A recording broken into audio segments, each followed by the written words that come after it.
السلام علیکم ورحمۃ اللہ۔ سیرت النبی قسط نمبر 23۔ حضرت صہیب اور حضرت عمار رضی اللہ عنہما دونوں آپ صلی اللہ علیہ وسلم کی خدمت میں حاضر ہوئے۔ آپ نے دونوں کو اپنے پاس بٹھایا۔ جب یہ بیٹھ گئے تو آپ نے ان کے سامنے اسلام پیش کیا اور قرآن کریم کی جو آیات آپ پر اس وقت تک نازل ہو چکی تھیں وہ پڑھ کر سنائیں۔ ان دونوں نے اسی وقت اسلام قبول کر لیا۔ اسی روز شام تک یہ دونوں نبی کریم صلی اللہ علیہ وسلم کے پاس رہے۔ شام کو دونوں چپکے سے چلے آئے۔ حضرت عمار رضی اللہ عنہ سیدھے اپنے گھر پہنچے تو ان کے ماں باپ نے ان سے پوچھا کہ دن بھر کہاں تھے۔ انہوں نے فوراً ہی بتا دیا کہ وہ مسلمان ہو چکے ہیں۔ ساتھ ہی انہوں نے ان کے سامنے بھی اسلام پیش کیا اور اس دن انہوں نے قرآن پاک کا جو حصہ یاد کیا تھا وہ ان کے سامنے تلاوت کیا۔ ان دونوں کو یہ کلام بے حد پسند آیا۔ دونوں فوراً ہی بیٹے کے ہاتھ پر مسلمان ہو گئے۔ اسی بنیاد پر نبی کریم صلی اللہ علیہ وسلم حضرت عمار بن یاسر کو الطیب المطیب کہا کرتے تھے، یعنی پاک باز اور پاک کرنے والے۔ اسی طرح حضرت عمران رضی اللہ عنہ اسلام لائے تو کچھ عرصے بعد ان کے والد حضرت حسین بھی مسلمان ہو گئے۔ ان کے اسلام لانے کی تفصیل یوں ہے: ایک مرتبہ قریش کے لوگ نبی کریم صلی اللہ علیہ وسلم سے ملاقات کے لیے آئے۔ ان میں حضرت حسین بھی تھے۔ قریش کے لوگ تو باہر رہ گئے، حسین اندر چلے گئے۔ نبی کریم صلی اللہ علیہ وسلم نے انہیں دیکھ کر فرمایا، ان بزرگ کو جگہ دو۔ جب وہ بیٹھ گئے تب حضرت حسین نے کہا، یہ آپ کے بارے میں ہمیں کیسی باتیں معلوم ہو رہی ہیں؟ آپ ہمارے معبودوں کو برا کہتے ہیں۔ نبی کریم صلی اللہ علیہ وسلم نے ارشاد فرمایا، اے حسین، آپ کتنے معبودوں کو پوجتے ہیں؟ حضرت حسین رضی اللہ عنہ نے جواب دیا، ہم 7 معبودوں کی عبادت کرتے ہیں، ان میں سے 6 تو زمین میں ہیں، ایک آسمان پر۔ اس پر آپ نے فرمایا، اور اگر آپ کو کوئی نقصان پہنچ جائے تو پھر آپ کس سے مدد مانگتے ہیں؟ حضرت حسین رضی اللہ عنہ بولے، اس صورت میں ہم اس سے دعا مانگتے ہیں جو آسمان میں ہے۔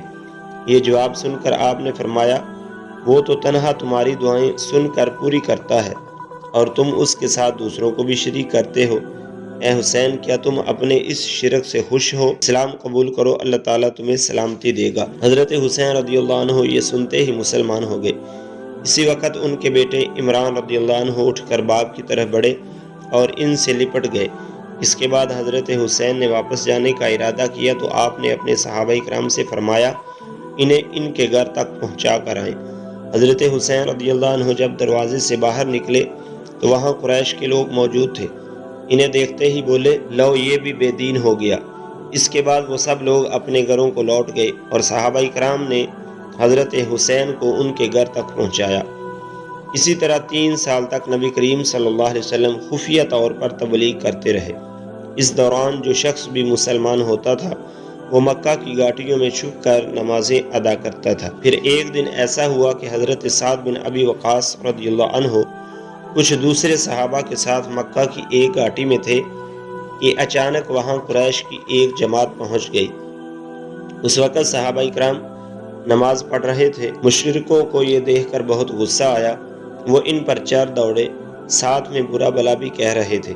ایسے میں حضرت سعد بن ابی وقاص نے ان میں سے ایک کو پکڑ لیا اور اس کو ایک ضرب لگائی، اس سے اس کی کھال پھٹ گئی، خون بہہ نکلا۔ یہ پہلا خون ہے جو اسلام کے نام پر بہایا گیا۔ اب قریشی دشمنی پر اتر آئے۔ اس بنا پر نبی کریم صلی اللہ علیہ وسلم حضرت ارقم کے مکان پر تشریف لے آئے تاکہ دشمنوں سے بچاؤ رہے۔ اس طرح حضرت ارقم رضی اللہ عنہ کا یہ مکان اسلام کا پہلا مرکز بنا۔ اس مکان کو دار ارقم کہا جاتا ہے۔ نبی کریم صلی اللہ علیہ وسلم دار ارقم میں تشریف لانے سے پہلے لوگوں کی ایک جماعت مسلمان ہو چکی تھی۔ اب نماز دار ارقم میں ادا ہونے لگی۔ نبی کریم صلی اللہ علیہ وسلم صحابہ کرام کو وہیں پر نماز پڑھاتے، وہیں بیٹھ کر عبادت کرتے اور مسلمانوں کو دین کی تعلیم دیتے۔ اس طرح 3 سال گزر گئے۔ پھر اللہ تعالیٰ نے آپ کو اعلانیہ تبلیغ کا حکم فرمایا۔ اعلانیہ تبلیغ کی ابتدا بھی دار ارقم سے ہوئی۔ پہلے آپ یہاں خفیہ طور پر دعوت دے رہے تھے، یہاں تک کہ اللہ تعالیٰ نے سورۃ شعراء میں آپ کو حکم فرمایا، اور آپ اپنے نزدیک کے اہل خاندان کو ڈرائیے۔ یہ حکم ملتے ہی آپ کافی پریشان ہوئے، یہاں تک کہ آپ کی پھوپھیوں نے خیال کیا کہ آپ کچھ بیمار ہیں، چنانچہ وہ آپ کی بیمار پرسی کے لیے آپ کے پاس آئیں۔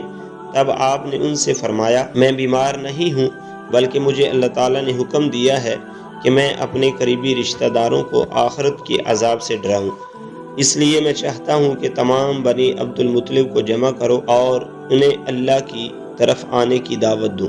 یہ سن کر آپ کی پھوپھیوں نے کہا ضرور جمع کریں، مگر ابو لہب کو نہ بلائیے گا، کیونکہ وہ ہرگز آپ کی بات نہیں مانے گا۔ ابو لہب کا دوسرا نام عبد العزہ تھا، یہ آپ کا چچا تھا اور بہت خوبصورت تھا مگر بہت سنگ دل اور مغرور تھا۔ دوسرے دن نبی کریم صلی اللہ علیہ وسلم نے بنی عبد المطلب کے پاس دعوت بھیجی، اس پر وہ سب آپ کے ہاں جمع ہو گئے۔ ان میں ابو لہب بھی تھا۔ اس نے کہا یہ تمہارے چچا اور ان کی اولادیں جمع ہیں، تم جو کہنا چاہتے ہو کہو اور اپنی بے دینی کو چھوڑ دو، ساتھ ہی تم یہ بھی سمجھ لو کہ تمہاری قوم میں یعنی ہم میں اتنی طاقت نہیں ہے کہ تمہاری خاطر سارے عربوں سے دشمنی لے سکے، لہٰذا اگر تم اپنے معاملے پر اڑے رہے تو خود تمہارے خاندان والوں ہی کا سب سے زیادہ فرض ہوگا کہ تمہیں پکڑ کر قید کر دے، کیونکہ قریش کے تمام خاندان اور قبیلے تم پر چڑھ دوڑیں، اس سے تو یہی بہتر ہوگا کہ ہم ہی تمہیں قید کر دیں۔ اور میرے بھتیجے حقیقت یہ ہے کہ تم نے جو چیز اپنے رشتہ داروں کے سامنے پیش کی ہے، اس سے بدتر چیز کسی اور شخص نے آج تک پیش نہیں کی ہوگی۔ آپ نے اس کی بات کی طرف توجہ نہیں فرمائی اور حاضرین کو اللہ کا پیغام سنایا۔ آپ نے فرمایا اے قریش، کہو اللہ کے سوا کوئی معبود نہیں اور محمد اللہ کے رسول ہیں۔ آپ نے ان سے یہ بھی فرمایا اے قریش، اپنی جانوں کو جہنم کی آگ سے بچاؤ۔ وہاں صرف آپ کے رشتہ دار ہی جمع نہیں تھے بلکہ قریش کے دوسرے قبیلے والے بھی موجود تھے، اس لیے آپ نے ان کے قبیلوں کے نام لے کر انہیں مخاطب فرمایا، یعنی آپ نے یہ الفاظ ادا فرمائے اے بنی ہاشم، اپنی جانوں کو جہنم کے عذاب سے بچاؤ۔ اے بنی عبد شمس، اپنی جانوں کو جہنم کی آگ سے بچاؤ۔ اے بنی عبد مناف، اے بنی زہرہ، اے بنی کعب بن لوئی، اے بنی مرہ بن کعب، اپنی جانوں کو جہنم کی آگ سے بچاؤ۔ اے صفیہ محمد کی پھوپھی، اپنے آپ کو جہنم کی آگ سے بچاؤ۔ ایک روایت کے مطابق آپ نے یہ الفاظ بھی فرمائے نہ میں دنیا میں تمہیں فائدہ پہنچا سکتا ہوں، نہ آخرت میں کوئی فائدہ پہنچانے کا اختیار رکھتا ہوں، سوائے اس صورت کے کہ تم کہو لا الہ الا اللہ۔ چونکہ تمہاری مجھ سے رشتہ داری ہے، اس لیے اس کے بھروسے پر کفر اور شرک کے اندھیروں میں گم نہ رہنا۔ اس پر ابو لہب آگ بگولا ہو گیا۔ اس نے تل ملا کر کہا تو ہلاک ہو جائے، کیا تو نے ہمیں اسی لیے جمع کیا تھا؟ پھر سب لوگ چلے گئے۔